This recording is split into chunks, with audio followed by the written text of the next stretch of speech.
I've had a couple of requests that I do a minor key follow-up to a recent video I did on making music with the CAGED system. So that's the plan for today's video. Now, as I said in the previous video, I think many players understand the basics of the CAGED system, but a lot of players struggle to take it much further than those basic principles, and they struggle to make actual music out of these concepts and ideas. So in this video, I'm going to be talking about my approach doing that over minor chords. So I'm going to begin by playing over a little minor key backing track which I just put together. It's in the key of G minor, and I'm just going to play a couple of phrases in each of the caged positions. So I'm going to start down at this end of the neck and work my way higher up. So let me do that to start with, and then I will discuss my approach in a bit more detail.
Okay, now if you've seen my major caged video, you know the drill. My approach is going to be the same.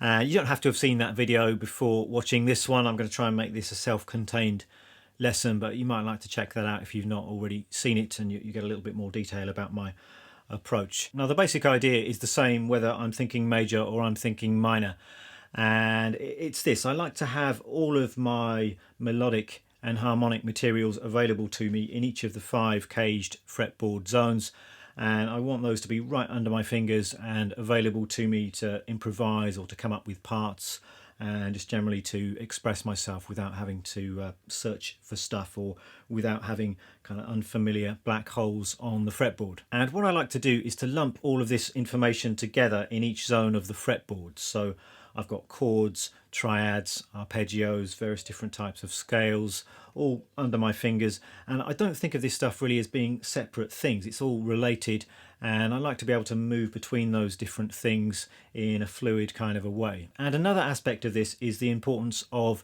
being able to make music with those basic materials. So yes, it's important to know your scales and arpeggios and all of that stuff, but it's pointless just memorizing that stuff and not being able to do anything with it. So that's the second part of this kind of way of organizing things, is the importance of really exploring all of this stuff in each area of the fretboard and coming up with licks and ideas and building vocabulary. And I'm going to be showing you a couple of licks in each of these fretboard zones, and you can learn those licks if you want to, but I think the bigger idea here is just the importance of exploring each of these areas of the fretboard on your own, and I strongly urge you to come up with some licks and some ideas and start building some vocabulary of your own.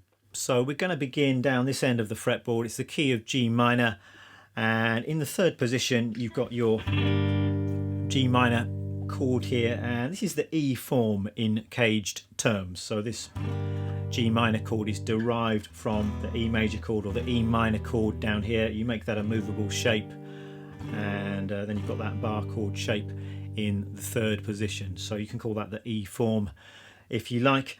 And the important thing here with caged for me is the octave shape. That's where everything stems from, I think. So you've got this triangular octave shape of G notes. You've got a G at the 3rd fret on the low E string, then you've got a G an octave higher, and then an octave above that on the top string. So it's a kind of triangular octave shape, and that's the framework onto which we're going to hang all of this other stuff. So in the previous video we were thinking major chords and major scales. In this video we're thinking minor key stuff.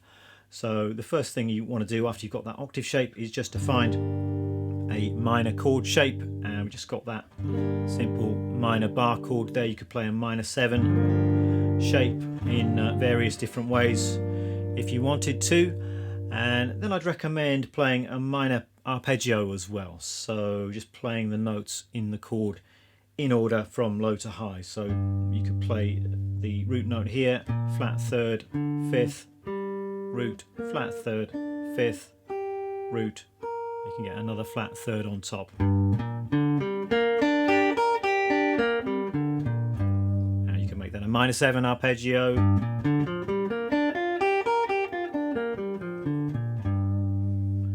And what else could we have in this position? We could have the minor pentatonic scale. I'm sure you all know that one. And I could make that into a blues scale.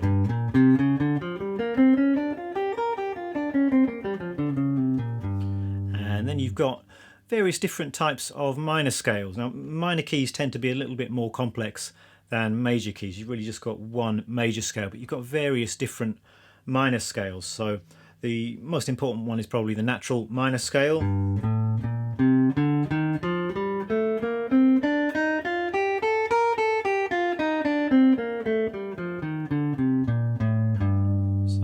Probably the one that I would start with.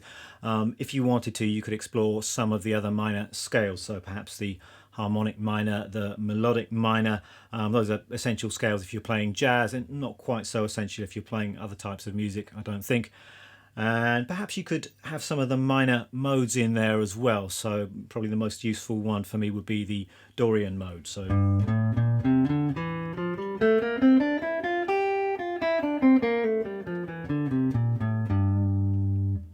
that's the big idea here. In that zone of the fretboard around that octave shape, I've got all of these different materials. And yes, it's quite a lot of work to memorize all of this stuff, particularly if you're not familiar with some of these things, but it's well worth doing. And this way of organizing things actually makes it a little bit easier, because we're not really thinking of all of these things as separate ideas. It's all grouped together. It's all just minor key stuff in this zone of the fretboard. Another thing perhaps worth pointing out is that these scale shapes will already be familiar to you from the major key situation, and it's this whole idea of the major key and then the relative minor means that we can use the same scale shapes in two different ways, and that's an important thing to understand and be aware of. But I'm not one of these players who likes to translate between major and minor. So if I'm playing in G minor and I want to play G major, I'm not thinking about shifting the scale shape down 3 frets, or is it up 3 frets? All of that gets a little bit confusing to me, so I'd much rather just learn this stuff as minor key stuff, and I'm practicing it with the root note of the minor key in mind rather than translating from the relative major. So that's the theory stuff, but shall we have some licks? As I say, this is an important part of this method, just having some ideas and some vocabulary. So I've got a couple of licks in each of these positions for you, and the first lick in this position goes like this.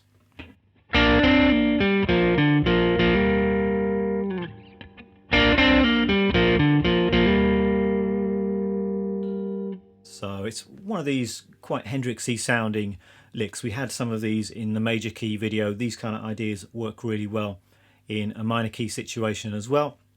And the difference, I suppose, is you want to be thinking about the notes in the chord that you're playing over. So just playing the same licks that we had in the major key situation out of the same shape might not always work, because you'll be resolving to different notes depending on the situation. So here I'm playing on the B and G strings. I've got that Hendrixy hammer on, and coming down the pentatonic scale, double stop here on the middle strings, and I'm hammering on into the root note, and we're ending on chord tones, so the root and the flat third. That's why it sounds satisfying over the G minor chord. So that's lick number one. The next idea goes like this.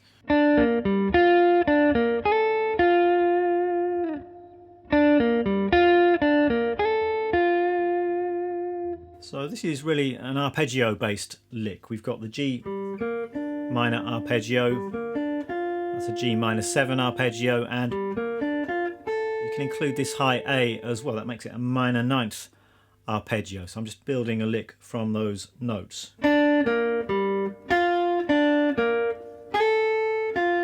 So descending groups of 3, sliding into that 9th, and ending on this F note here. And again, that F note is really a chord tone. It's the flat 7. So if you're playing over a minor 7 chord, that note is in the chord. Okay, into the next zone of the fretboard, and I'm just going to whiz you through the basic materials you've got here, and I'm not going to go into loads of detail, but if this stuff is unfamiliar to you, I do urge you to spend some time just working on it and getting these things under your fingers. But we've got the octave shape to start with, and we're in the D caged zone. You could play a minor chord like that. It's a G minor chord in the D form. That's one way of doing it. That's quite a nice one as well, with the flat 3rd in the bass. And then you should be able to find your arpeggios as well. So you could have a minor arpeggio, a minor 7 arpeggio as well, minor pentatonic, a blues scale, and what else? The natural minor scale, of course.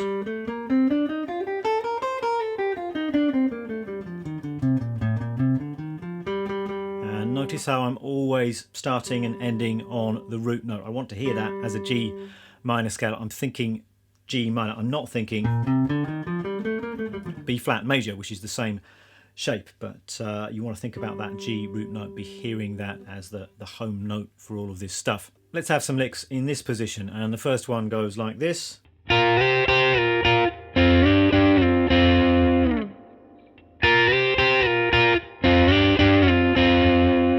This one is based on fourths, and I like using fourths in minor keys. It always sounds good, I think. So I've just got double stops on the top 2 strings at the 6th and the 8th frets, and then over onto the B and G, and the perfect fourth shape changes when you're on these strings. So I've got frets 5 and 6 there, and just sliding that up and down again. Simple but effective phrase, that one. And the next lick I've got goes like this. And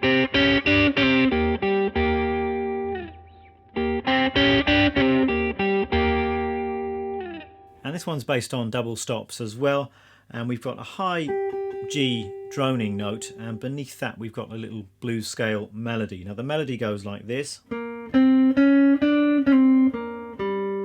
Just a simple blues scale thing, but at the same time I want to play this high G, so the way you need to do that is to use a bit of hybrid picking. So I'm using my pick to play the lower note, and I'm using the middle finger of my picking hand to play that droning G note.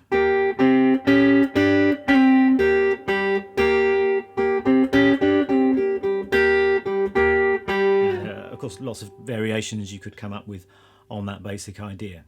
Moving on to the next fretboard zone, and this is the C form. There's our octave shape and a chord shape as well. There's this slightly awkward G minor chord shape that you can play here, and of course you've got all of your other materials there beneath your fingers. So the triads, the arpeggios, the minor pentatonic, and the natural minor scale as well.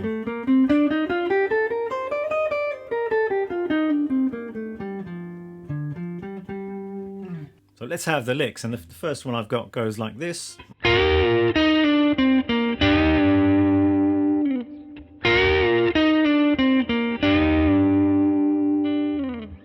Double stop bends happening here, so bending at the 10th fret on the G, and I've also got the 11th fret on the B, coming down the natural minor scale, another nice bend here. So I'm bending the 7th fret on the 3rd string, just a half step bend, and I'm also holding down this G note here at the 8th fret on the B. And hitting chord tones with the bend. So kind of got the little triad shape there. I'm just bending the D up to the D sharp and then coming back down again. So this is actually the 5th. You're bending it up to the flat 6th and then releasing it to the chord tone. The next lick goes like this.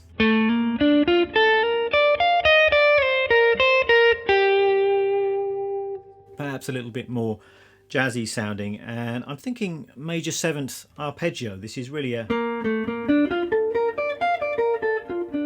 B flat major 7th arpeggio, and that's something you can do, is superimpose other chords or arpeggios from the key over the chord that you're playing over. So over a G minor, it's quite nice to play a major 7th arpeggio off of the flat 3rd, so that the flat 3rd of G minor is a B flat.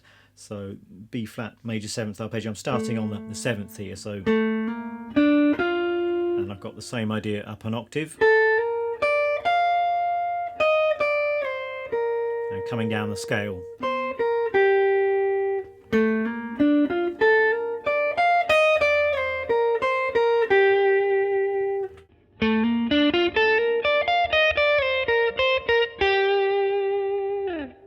Into the next position, and this is the A form. There's the octave shape, and around that you've got this quite familiar G minor bar chord, 5th string root, and all of the other materials surrounding that chord. So arpeggios, minor pentatonic, natural minor scale.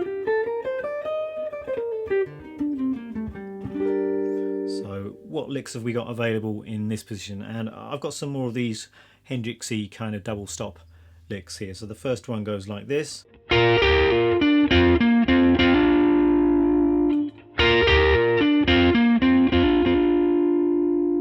Starting on the B and G strings. And then we've got a little double stop on the G and D. Ending with this hammer on from a C to a D, and again it's resolving to notes in the chord. The D is the 5th, and this F note here is the flat 7.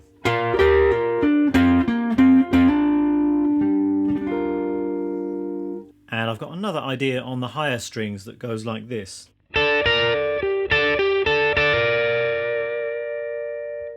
So double stop on the E and B strings, just at the 10th fret. And then I'm playing the 11th fret on the B, coming down to a G and then back to those double stops.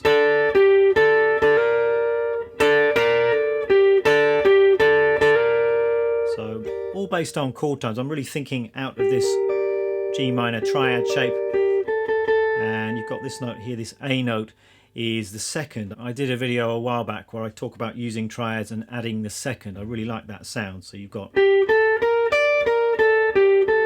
that kind of idea.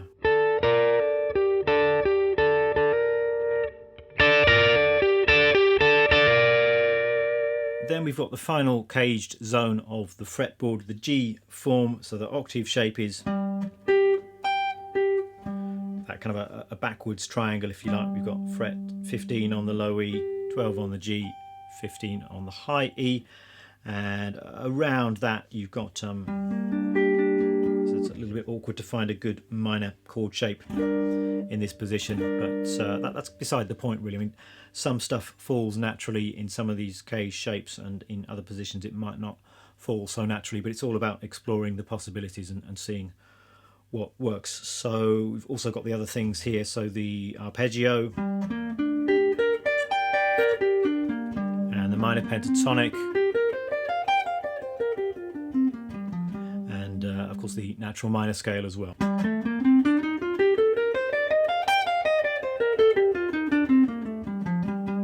So starting and ending on that root note. And I've got a couple more licks for you in this position, and the first one goes like this.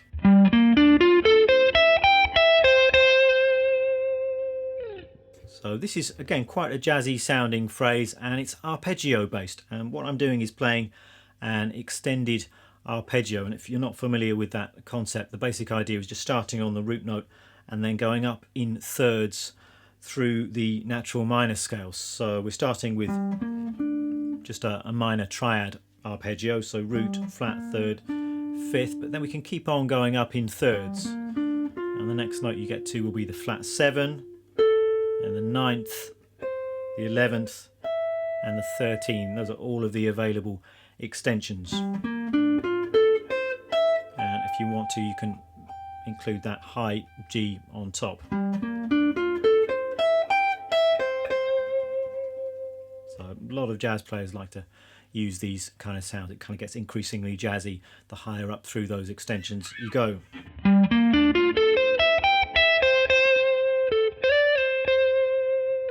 And then for the final lick I've got this.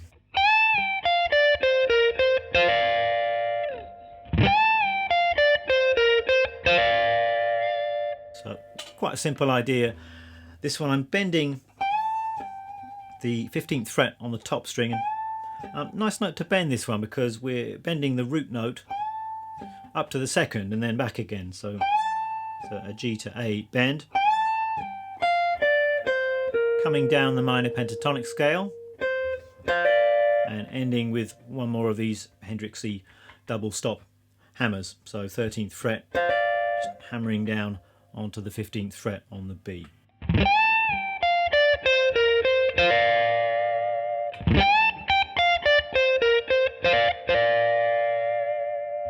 So there we go, and what I suggest you do is just to explore some of these possibilities. As I've already said, you don't have to learn my licks note for note if you don't want to, if you don't like them, but there are loads of possibilities here. So if you don't like my licks, come up with some ideas of your own, and I think that'd be really good for you as a musician, just to explore these things and to start developing your own kind of ideas and sound. Allow me to just give you a quick rig rundown of the gear that I'm using today.